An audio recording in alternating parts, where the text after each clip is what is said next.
आपका उत्कृष्ट पॉइंट पर एक बार फिर स्वागत है। सीख जो जीवन बदल दे, इस कहानी को अवश्य सुने। एक राजा था जिसका नाम रामधन था। उनके जीवन में सभी सुख थे। राज्य का काम काज भी ऐशो आराम से चल रहे था। राजा के नैतिक गुणों के कारण प्रजा भी बहुत प्रसन्न थी और जिस राज्य में प्रजा खुश रहती है वहाँ की आर्थिक व्यवस्था भी दुरुस्त होती है। इस प्रकार हर क्षेत्र में राज्य का प्रवाह अच्छा था।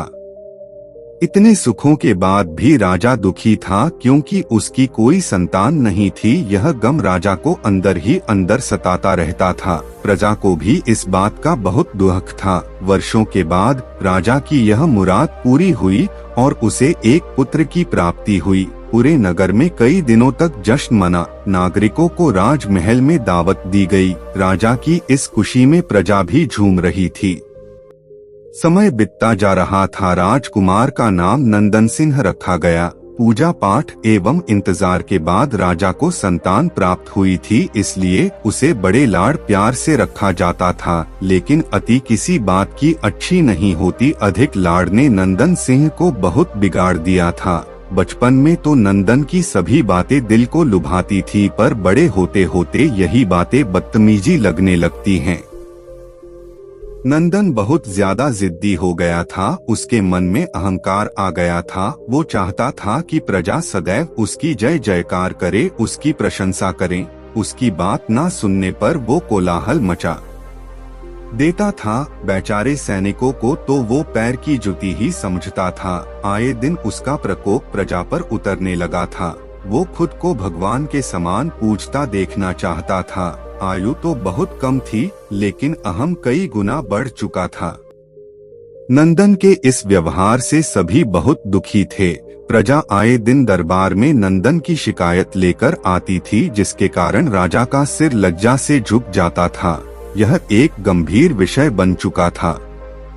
एक दिन राजा ने सभी खास दरबारियों एवं मंत्रियों की सभा बुलवाई और उनसे अपने दिल की बात कही कि वे राजकुमार के इस व्यवहार से अत्यंत दुखी हैं।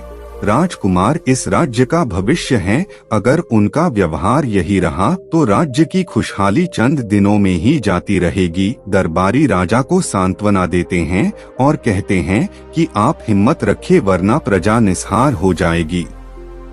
मंत्री ने सुझाव दिया कि राजकुमार को एक उचित मार्गदर्शन एवं सामान्य जीवन के अनुभव की जरूरत है। आप उन्हें गुरु राधागुप्त के आश्रम भेज दीजिए। सुना है वहाँ से जानवर भी इंसान बनकर निकलता है। यह बात राजा को पसंद आई और उसने नंदन को गुरु जी के आश्रम भेजा। अगले दिन राजा अपने पुत्र के साथ गुरुजी के आश्रम पहुँचे। राजा ने गुरु राधागुप्त के साथ अकेले में बात की और नंदन के विषय में सारी बातें कही। गुरुजी ने राजा को आश्वस्त किया कि वे जब अपने पुत्र से मिलेंगे तब उन्हें गर्व महसूस होगा। गुरुजी के ऐसे शब्द सुनकर राजा को शांति महसूस हुई और वे सहर्ष अपने पुत्र को आश्रम में छोड़कर राजमहल लौट गए। अगले दिन सुबह गुरु के खास चेले द्वारा नंदन को भिक्षा मांगकर खाने को कहा गया, जिसे सुनकर नंदन ने साफ इनकार कर दिया। चेले ने उसे कह दिया कि अगर पेट भरना है तो भिक्षा मांगनी होगी और भिक्षा का समय शाम तक ही है, अन्यथा भूखा रहना पड़ेगा। नंदन ने अपनी अकड़ में चेले की बात नहीं मानी और शाम होते होते उसे भूख लगने लगी, लेकिन उसे खाने को नहीं मिला। दूसरे दिन उसने भिक्षा मांगना शुरू किया। शुरुआत में उसके बोल के कारण उसे कोई भिक्षा नहीं देता था, लेकिन गुरुकुल में सभी के साथ बैठने पर उसे आधा पेट भोजन मिल जाता था। धीरे धीरे उसे मीठे बोल का महत्व समझ आने लगा और करीब 1 महीने बाद नंदन को भर पेट भोजन मिला, जिसके बाद उसके व्यवहार में बहुत से परिवर्तन आए। इसी तरह गुरुकुल के सभी नियमों ने राजकुमार में बहुत से परिवर्तन किए, जिसे राधागुप्त जी भी समझ रहे थे। एक दिन राधागुप्त जी ने नंदन को अपने साथ सुबह सवेरे सैर पर चलने कहा। दोनों सैर पर निकल गए। रास्ते भर बहुत बातें की। गुरु जी ने नंदन से कहा कि तुम बहुत बुद्धिमान हो और तुम में बहुत अधिक ऊर्जा है, जिसका तुम्हें सही दिशा में उपयोग करना आना चाहिए। दोनों चलते चलते एक सुंदर बाग में पहुंच गए, जहां बहुत सुंदर सुंदर फूल थे जिनसे बाग महक रहा था। गुरुजी ने नंदन को बाग से पूजा के लिए गुलाब के फूल तोड़ने कहा। नंदन झट से सुंदर सुंदर गुलाब तोड़ लाया और अपने गुरु के सामने रख दिए। अब गुरुजी ने उसे नीम के पत्ते तोड़कर लाने कहा। नंदन वो भी ले आया।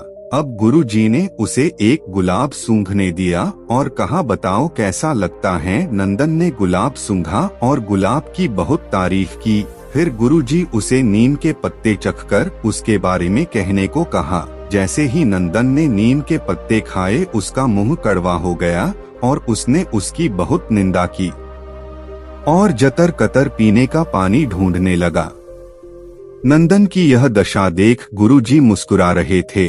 पानी पीने के बाद नंदन को राहत मिली। फिर उसने गुरुजी से हंसने का कारण पूछा। तब गुरुजी ने उससे कहा कि जब तुमने गुलाब का फूल सूंघा तो तुम्हें उसकी खुशबू बहुत अच्छी लगी और तुमने उसकी तारीफ की, लेकिन जब तुमने नीम की पत्तियां खाई तो तुम्हें वो कड़वी लगी और तुमने उसे थूक दिया और उसकी निंदा भी की।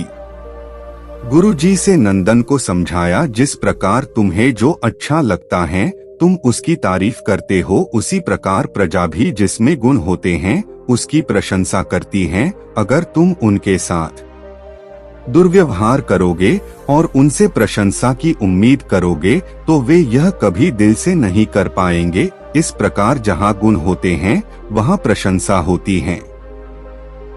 नंदन को सभी बातें विस्तार से समझ आ जाती हैं और वो अपने महल लौट जाता है। नंदन में बहुत परिवर्तन आता है और वो बाद में एक सफल राजा बनता है। गुरु की सीख ने नंदन का जीवन ही बदल दिया। वो एक क्रूर राजकुमार से एक न्याय प्रिय दयालु राजा बन गया। इस कहानी से हमें यही शिक्षा मिलती है कि हम में गुण होंगे तो लोग हमें हमेशा पसंद करेंगे, लेकिन अगर हम अवगुणी हैं तो हमें प्रशंसा कभी नहीं मिल सकती।